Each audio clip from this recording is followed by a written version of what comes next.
bu qədər yerində, hər kəsi evində, hansı nöqtədə olduğunu edərək İsrailin bu saldırısı bu çox əhəmiyyətlidir mən bildiyim qədərilə. Siz buna necə baxırsınız? Yəni bu qədər adamları öz evlərində belə vurubdur.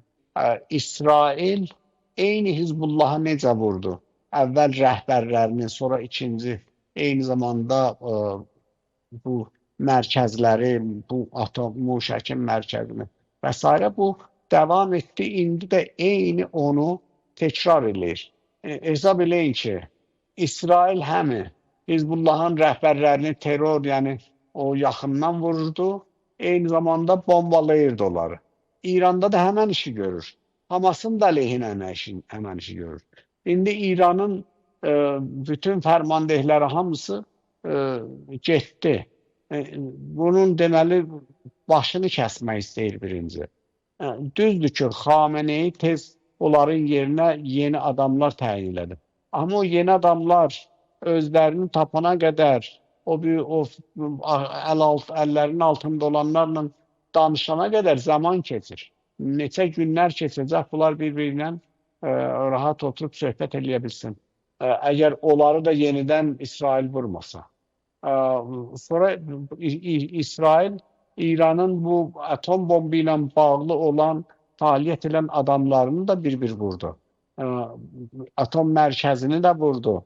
Yəni burada İsrail eyni Hizbullah'a necə pis vəziyyətə qoydu, Hamas'ı necə pis vəziyyətə qoydu, İran'ı da odur pis vəziyyətə qoyur indi. Bunun üçün də indi gələk görək İran nə eləyəcək? İran həmən işi görə biləcək ki, Hizbullah eləyə bildi. Yəni və ya Hamas eləyə bildi.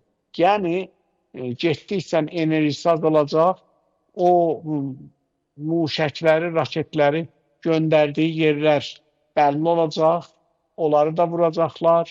Yəni İran əslində çox da bir ciddi bir iş görə bilməyəcək. İran təhdid edirdi ki, Amerikanın bazalarını vuracaq, paygahlarını vuracaq.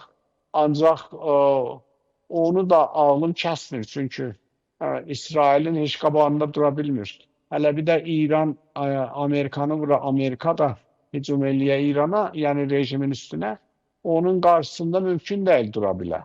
Amerikanın B-2'ləri və ya B-52'ləri o göydən o 30 tonluq bombaları atanda İran neyniyəcək? Yəni bu baxımdan İran seçimi yoxdur o qədər. Düzdür, balistik muşəklər ata biləcək və s.